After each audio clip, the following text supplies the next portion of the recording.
Constitution of the United States. Not changing. Now, Second Amendment. Second Amendment is an interesting amendment, right? It gives us the right to keep and bear our arms. Now, there are those in the government that thinks that speaks to the military only.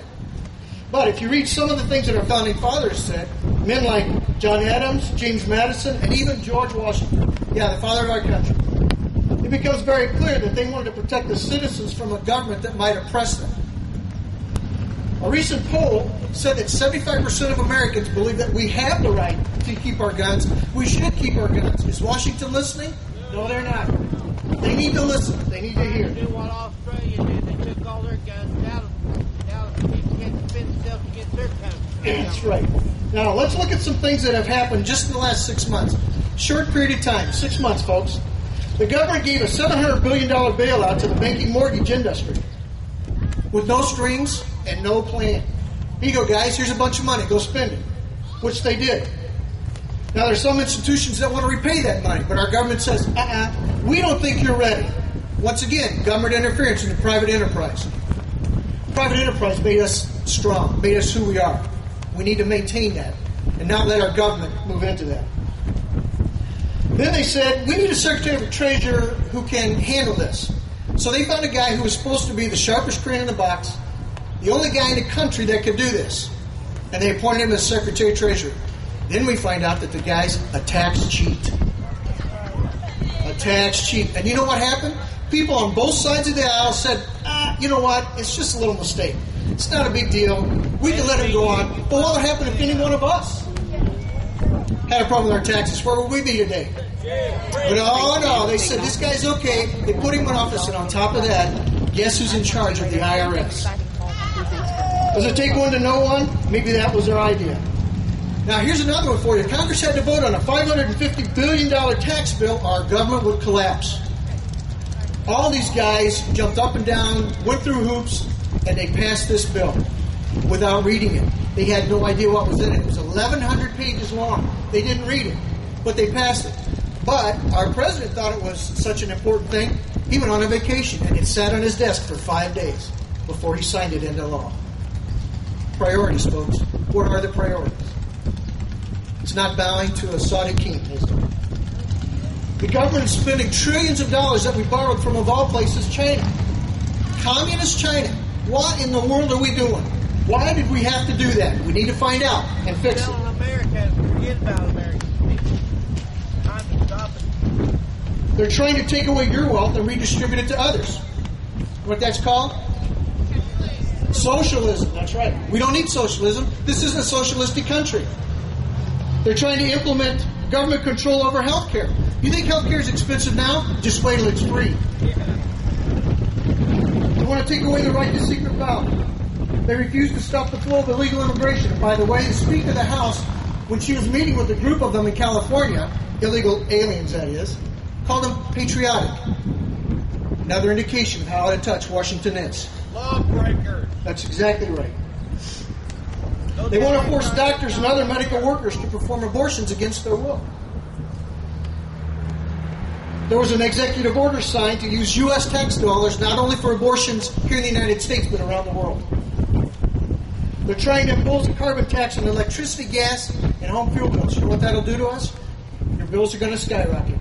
They're going to go right through the roof. And by the way, this president made a campaign promise that he would bankrupt the coal industry where we get most of our electricity. They want to reduce tax deduction for charitable gifts. And whatever happened to the drill here, drill now? Back last year when we were paying $4 a gallon, both House and Congress said, yeah, let's do that. What happened? Where's it at? EPA stepped in. Once the administration changed, so did that thinking. And recently, Homeland Security published a memo to all law enforcement agencies in the country describing the new terrorists. The new terrorists. You know who they are? They're right-wing extremists. You know how they define right-wing extremists? Here's what the memo said. They are groups and individuals that are dedicated to a single issue, such as opposition to abortion or illegal immigration. They also reject federal authority in favor of state or local authority.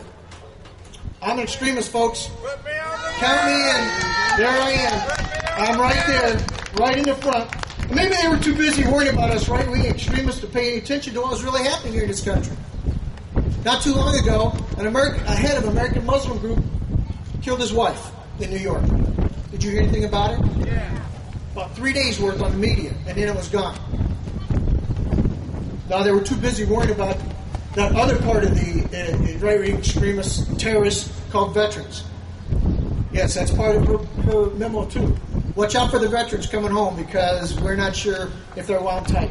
So we got to watch out for them. Watch out for that NRA sticker on the back of your car. Now, folks, I'm just an ordinary citizen like you. Nothing special, nothing particular that's important about me. And this list isn't inclusive. I didn't make this stuff up. Most of it's too stupid to make up. I just couldn't do it. I wouldn't do it. But these are just a few of the things that are happening right here, right now. But we've had enough. That's why I'm here today. I said enough is enough. I've said still too long. Talk to my friends. Talk to anybody that will listen. Some of them got tired of listening to me. But you know what? Enough is enough. We've got to do something. We've got to let them know that we've had it. We've had it. We want our country back. We believe that these things could never happen in the U.S. But you know what? They are, and they continue to happen even today.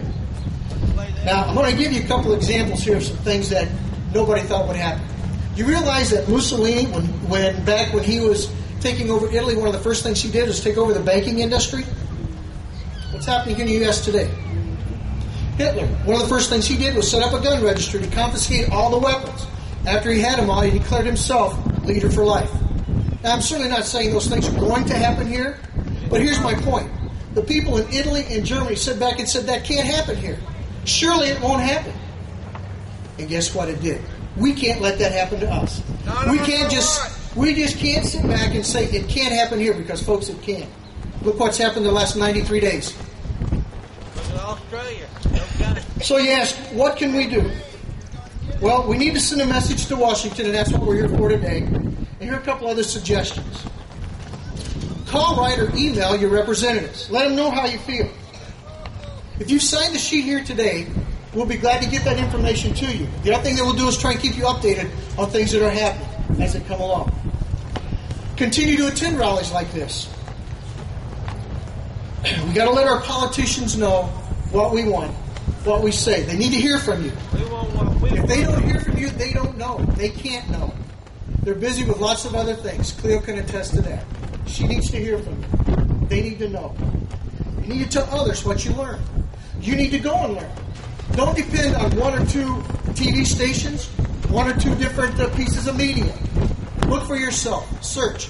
Ask questions. You know, nothing makes these people more nervous than asking questions. I'm concerned an intelligent citizenry is the best defense for some of the things that are going on, folks. That's what we need to do. That's where we need to be. Again, the answer is talk. I'm proud to be labeled a constitutional insurgent, by the way, or a right-wing extremist, whatever you want to call it. I'm proud of our veterans. I'll stand shoulder to shoulder with them anytime, for anything. I'll stand proudly with them, and I'll wear that badge of extremists with them. So, thanks for listening today. That's right. They deserve it. They deserve the credit. Good people. I haven't met a bad one yet. Good people. Folks, we can make a difference. But you can't make a difference if you keep your mouth shut. You need to be involved. Get involved somewhere, somehow. There's always room for more to help with organizing things like this. We certainly appreciate it.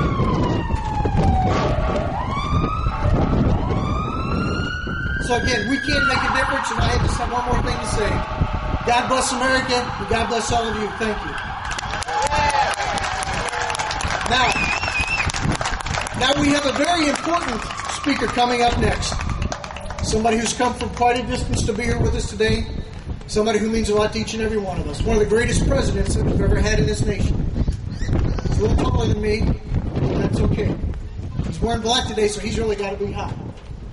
But anyway, let me introduce to you Abraham Lincoln.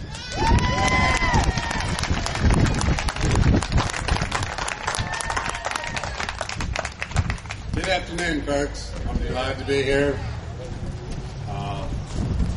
He talked a lot about taxes. When the federal government, state government, whoever gets to 100%, where do they go from there?